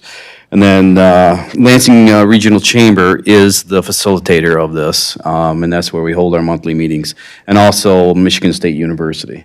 So each member pays in currently 5,000. And the idea was to bring these governments together to try and bring some money to this area, this region, because most of the state money had been going to Detroit or Grand Rapids. And so the governments got together to form this unit and try to influence the state legislator to bring money to this area. So, for example, some of the money that came from our efforts this time around was the Delta Water Treatment Plant. There was a phase 1 and a phase 2, and it's very costly, so we were able to bring some money in for that. Also, the 5 Point Highway Road that goes through the low area that goes through Creepy Swamp, that brought in $3 million for that, to build that up and hopefully avoid future flooding. And there's a lot of other projects. I know Windsor Township received some money. I believe it was Windsor for, they needed efforts for update their town hall. I think Grand Ledge got some money for projects over there. So the idea is to bring in funds around the Lansing region, because most of us go to Lansing, do business, and we want some of those funds to stay here at home instead of being pushed out to the other parts of the state. And because of our state legislatures and our state Representative Angela Whitwer and Senator Anthony, they're crucial in keeping some of that money here. So, but the funds that we go out from CAPCOG are to Kevin McKinney and McKinney Associates. They are hired by CAPCOG, and they are a consulting firm, and they are our connection with the legislature and CAPCOG board, and also other things for printing company and stuff like that. And I know Terrence served on there when he was chair, so there's currently myself and Blake serve on that committee. Any questions? Yes, Terrence. I would just make a comment, as Jim indicated, I served actually, I think, more than that when after I was chair. I think I served on it as well with Chairman Whittem at the time. And, I think prior to my time serving, I was a little skeptical of investment in this group, but I found that this group was very instrumental in, as Jim mentioned, working with the legislature to get investment here locally, and I think it's important that we continue to do this.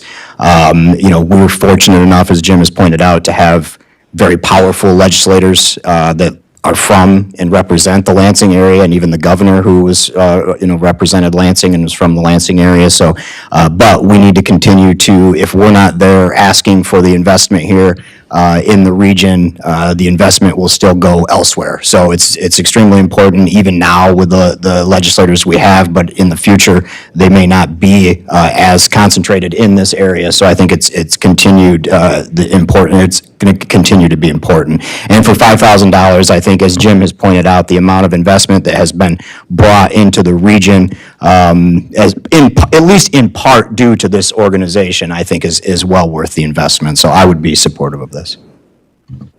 Yes, Brian. Well, when I was reading through this morning, First paragraph, first sentence of the second paragraph, has been vital force in driving regional economic developments and growth opportunities. Apparently, they took that to heart.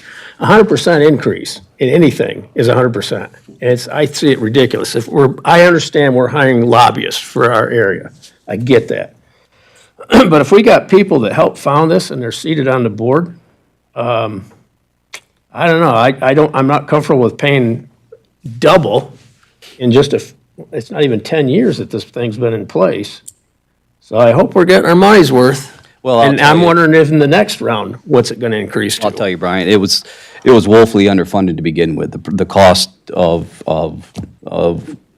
what they do and the money that's bringing in, I think it was a total of $40 million coming into Eaton County alone. And for their efforts, and in my opinion, 5,000. Additional. When it was brought up at this last meeting, I said, can we wait? Just because they know the issues we're having. But the other entities overwhelmingly agreed that, this is, 5,000 was more than worth what the efforts of the money they brought in. And I get your point, I understand. And to also Terrence's point of the effectiveness of this board, the other entities, East Lansing included, asked us to be a part of this group because of the effectiveness we've had. And we said no, just because of the scope of the work there and the process and the thinking is totally different than what East Lansing is doing. I mean, they're focused on their part of the city, and then our focus is much bigger. And so, in my opinion, this committee or this board is very important to our district. All right. Thank you. Yes, Jeannie. I'm going to support this because I believe that we need to be at the table. But I want to ask a question about LEAP. Are we part of LEAP? No, still?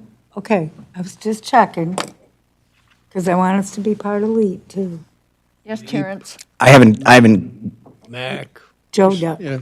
I haven't got to it yet, but is this in the budget amendments or? So we had removed budget amendments because we didn't have any, and then this was added through Public Works. So we will add a budget amendment to your board packet. Okay, so the motion would be to move a budget amendment in the amount of $5,000 to fund the CapCog request? That's what I make. Okay. Support. So, wait a minute, I guess it's two motions? No, just one, Okay, just one. no, And a motion and a support. Yeah. And support. okay, just a minute. No, I would support this for a completely different reason. If you haven't sat on Capital Area Community Services, you haven't sat on a committee. Jeannie knows. And when I need support, I go to the commissioner from Clinton County and one from Ingham County, and I really appreciate their support on that board, so I can't let them down. And if you haven't been there, then you don't understand. Yes. So, okay. All those in favor say aye. Aye. Opposed? It passes.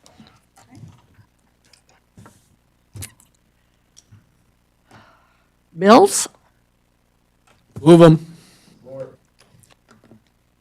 Any discussion on any of the bills? All those in favor say aye. Aye. Opposed? I pay the bills. Now we're down to budget. This should be quick, Melissa, because this is our initial presentation, and do you want me to just do it? Our initial good. presentation in relationship to what departments had requested. So this is not anywhere near being close to finalizing it, but there are significant things to note. If you look at, I think it's page 147 of your packet, you'll see that our revenues are estimated at 43.6 million, and our expenditures are at 53.7 million. So what we've lost in moving from 23-24 to 24-25 essentially was the largest revenue, which was our COVID monies, of a little over $3 million. And I want to pick that up, Melissa. What was the other? I have a whole list. So, again, $10 million difference between revenues and expenditures, 3.1 approximately in ARPA. There were reductions in our charges for services of about $430,000, which is significant, so we'll be analyzing those. But we are experiencing a reduction in those. The other part to that is court funding. So trial courts, there's two pieces of legislation. One is a sunset that we would like to have extended, but they tie-barred that to another piece of legislation in relationship to how trial courts are funded, and investigating that further. We did have a trial court funding task force in Michigan, so they'll be working on that. That could actually reduce those revenues more, which is a little bit frightening. In relationship to state revenue, that $850,000 reduction is related to the a piece of equipment that we got for the mobile command unit for the sheriff's office, but there is also a reduction in capital outlay in your expenditures, so those cross each other out. And then we do not have in here for revenue a transfer from our liability self-insurance fund. We don't yet know what our distribution will be from the fund. We get a distribution every year, and we try to base that revenue on that distribution. So $500,000 for this fiscal year and potentially $500,000 for next fiscal year. That's what we'll hope for. See if I'm missing anything. Our historical budget margin, when we present this to you first, we do not show you what we would potentially use in fund balance. So you see that we have a $6.9 million general fund balance, to the right page. And this iteration of the budget does not include saying that we're going to use any fund balance or the historical budget margin. The historical budget margin was $947,000, and 1.4 was a use of fund balance. So right there you see 2.3 million that we could pull from that 6.9 million. And I will note there are items that are impacting our expenditures, one of which is the computer fund. That is a significant cost where I see our director daily in the back of the room, so he'll smile at me when I say there are not a lot of cuts that we can make there, but it is a significant expense to the general fund at this point of $2.3 million. So we'll have to be evaluating that, but again, we've had discussions and there's not a lot to cut because a lot of these things are just continuation. It's not adding to the overall picture. I mentioned earlier about the child care fund. We have 1.9 million in the child care fund. So normally we would reduce our transfers from the general fund, and we plan to do that. We left the money in there due to the expansion of the facility and if there were additional costs. We also left it in there due to contract negotiations and not knowing where that would be. It's not going to be 1.9 million. They might like that, though. But we did include in this budget a $1.5 million transfer out from the general fund to the child care fund. We did that only because that is normal. If you saw that that was not in there, you would basically consider that that's not an expense, and you need to see right now that it's an expense, even though we have the money resting in the child care fund. So those are just simple pieces of the budget. We'll have a much better picture next month in May after we meet with departments, but this is going to be a long budget process. It's not going to be an easy budget process, and I've said that pretty much at every meeting. But I'll echo it strongly here. Very difficult process because we don't have a lot of places to cut. And there's really no way that administration here would be able to recommend this budget where it is right now because we do not have salary increases within it. So that's something that, 0% is not going to keep our employees here, which is a great concern to us, and we talk about it every month with position openings. So I think that covers it unless you have questions on it. And Terrence? Yes, yes. Kind of been my MO today. I don't have a question. I just have a comment. I think this is very important to point out. We've been in this situation where we have this budget that's presented to us initially, and we see this huge deficit, and then once we get down to time to complete the budget, we're able to get it in line, where we're not having to use a lot of our fund balance in previous years. But I want you to look at one thing that I think is important to look at, is if you take out this year's proposed expenses, which is where there would be some modifications throughout this process, and if you just look at last year or this current fiscal year's total expenditures and compare that to the projected revenues, we're $5 million short. So, and that's before any increases to our staff. So again, I think that just helps to point out the magnitude of the financial cliff that we're facing in the future.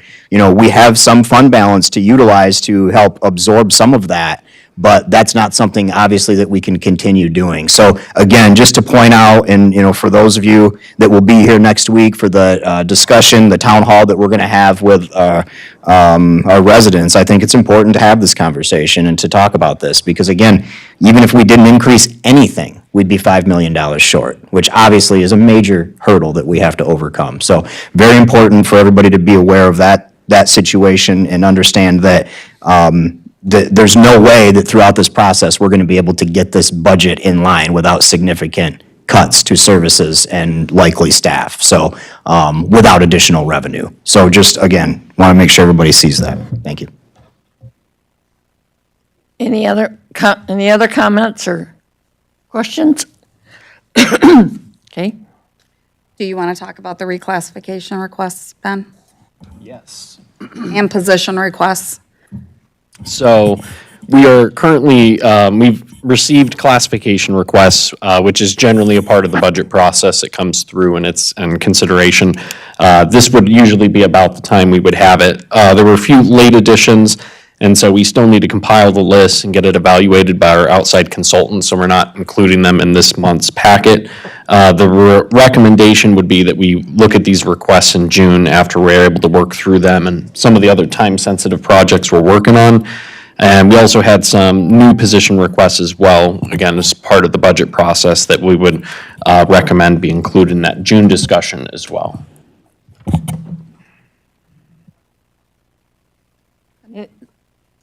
Any questions? The last thing, and we'll really go through this quickly, so I'm going to let Ben speak to this as well because he has done a lot of work on the capital improvement plan, which is, we've always done a plan, it's public improvement. We've included some building and facility changes, but we haven't done like a really serious look at our infrastructure and our technology infrastructure vehicles, and then we're going to have to start looking at parks. So I'll let Ben talk about that, and we also have Director Daly and Director Powers here. You have questions? Excellent. So I'll refer anybody watching to my previous remarks and start from there. So as Connie said, I just want to give a shout out to staff. So this has represented a lot of hours and investment on the part of facilities and tech services. And so the thing about stuff like this, we're laying a framework and a track that helps in the future. So like the first part of next budget cycle for both Chad and Eric will be what's the capital improvement have, So it does pay dividends over time, but it's a lot of work to build these types of structures in place. We included a 2-page executive summary with a few tables, so that way, if you don't have time to read the entirety of the document, it is about 25 pages all in all. You can focus in on those. We tried to frame this out over a 6-year period, and at this moment, it's focused on facilities and technology infrastructure, but like Connie said, in the future, we'll be expanded to include parks, vehicles, and then having discussions about the cost for drain infrastructure, just so that as we have discussions about infrastructure, we think about infrastructure in all of its subcategories, because all of those moving pieces are part of the cost to continue to provide services as residents, and employees have been used to that level of quality. So I'll get real quick into the summary. So in total, over the next 6 years, it's estimated 29.6 million would be the cost for infrastructure for the services included in this. Of that, 25.4 or 85.7% would be general funded, and not having use of restricted funding. So historically, the county has budgeted for ongoing maintenance. When you take that out of the equation, the amount that this represents above what we've previously set aside for infrastructure improvements is 13.8 million. So that's the part, that's the new piece where we're framing out. We have buildings that are old. I think the average age is 36 years. Chad said in meetings before, this building's coming up on 50 years. Animal control needs to be replaced, which has been mentioned multiple times. Elevators, so these are the bigger things that, if it's a project over 25,000, it's moved into the capital improvement plan because we need to forecast and include in our revenue projections on a 6-year basis. It will be reviewed annually, and of that 13.8, 11 million or 80% of that is general fund. So as you think about the limited revenue that comes into the county, it's important to remember the general operating revenue is fixed, and that's a constitutional basis that's fixed. And so every time something like this comes up, it's pulling from an already locked source. So questions, and invite either Eric or Chad up if you have specific questions about their sections. So essentially, we're averaging a little less than $2 million a year in new spending under this. And that's not included in the budget that we just went through. We're already $10 million short of expenses. 2.6, did some quick math, but I don't know Math if is not the my whole strong CIP is in these figures. Well, you said $11 million from the general fund, so I'm looking at just general fund Oh, I got you. alone. But you're right, you said 13. 1.83 if it's for the GF piece, yeah. But that's not included in the proposed budget that we just went over, where we're $10 million short of what is needed. There is a transfer, I believe, of $850,000, but that is for a specific payment we have to make first, and then $250,000, which would be to contribute to the fund balance that's in that account for public improvement. But that doesn't address anything in relationship to technology, other than what I spoke to with the 2.3 million. It does not plan for anything in the future for technology. Well, I Yeah. mean, my point is pretty simple. I mean, what he's telling us is that we have, when we started in the high 20s, and he's managed to whittle it down, but he's talking about a 6-year plan. And so that means, to me, that some monies need to be appropriated to meet this 6-year plan. And that's not in the budget that we're talking about today. Well, that's extra money. So we've got this, which is extra to what we've done in the past and is in the proposed budget. We talked briefly about the need to at least do cost of living increases for the rest of our staff, which is not included in this. And so I don't remember off the top of my head what that generally is, but it's hundreds of thousands of dollars. And there are probably other things that we need to address as well as this goes forward. So it's just another example of the fact that either we were going to have to make hugely catastrophic cuts to the services that we provide, or we need a new or increased revenue. We don't really have any other choices.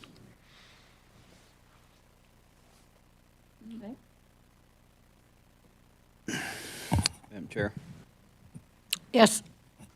First of all, thank you guys for putting this together, and thank you, Chad. This was a lot of work, and but was information that we needed. We should have probably had this years ago, but regardless, Joe's right. Does not look good going forward if we don't have some extra revenue, and we cannot let our buildings continue to deteriorate. It looks like in the picture there, the clock tower's leaning and it's gonna fall on this building. But no, seriously, I appreciate the work you guys did, and yeah, it's without knowing what we need to address first, as far as repairs and stuff, it's tough to do anything, so thanks. And this builds on the work we're doing towards the May report, which has been the topic of discussion at some of the town hall style meetings and previous discussions with this body. But Jim's right, this is a crucial part of that long-term evaluation of the sustainability of the county from a financial standpoint. And, you know, this building was built almost 50 years ago, and so that as a capital asset carried through many, many budget cycles without any consideration. But when things come up on the end of their useful life cycle, it becomes something that you have to either plan for, or when it goes out, it's smack dab in the middle of whatever budget it happens to become a problem in, so. Any other questions or comments?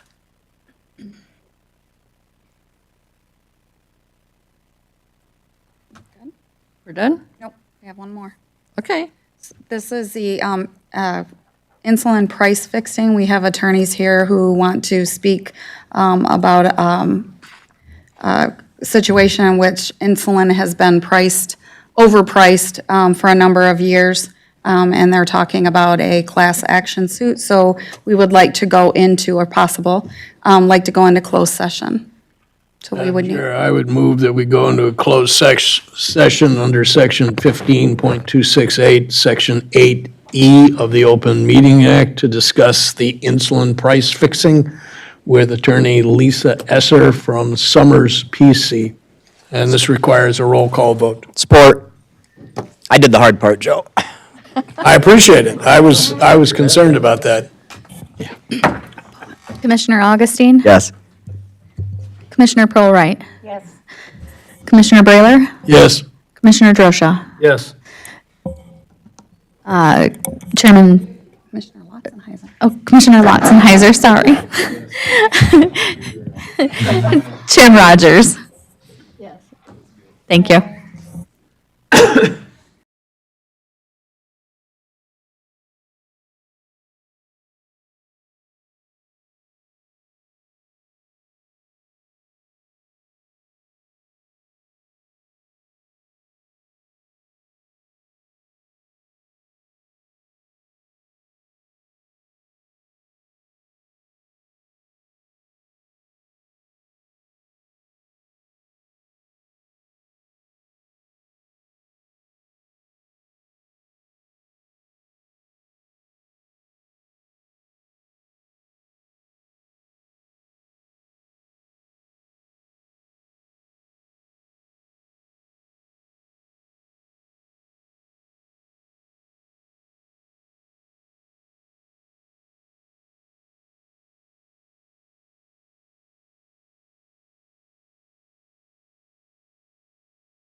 Okay, Okay, we should be back. Just give it a minute because it's delayed sometimes. I don't know if Logan can see. Is it on? Okay. Okay, we're good. Someone needs to make a motion. I would move that we authorize the administration to work with the attorneys from Summers PC to pursue potential litigation in regards to this issue. Support. okay, is there any further discussion? All those in favor say aye. Aye. Opposed? That carries. So, we're down to limited public comments, 3 minutes. Maybe we better let them in first. Nobody out there? And there's no public comments. Is there a motion to adjourn? Thank you all for coming. We stand adjourned.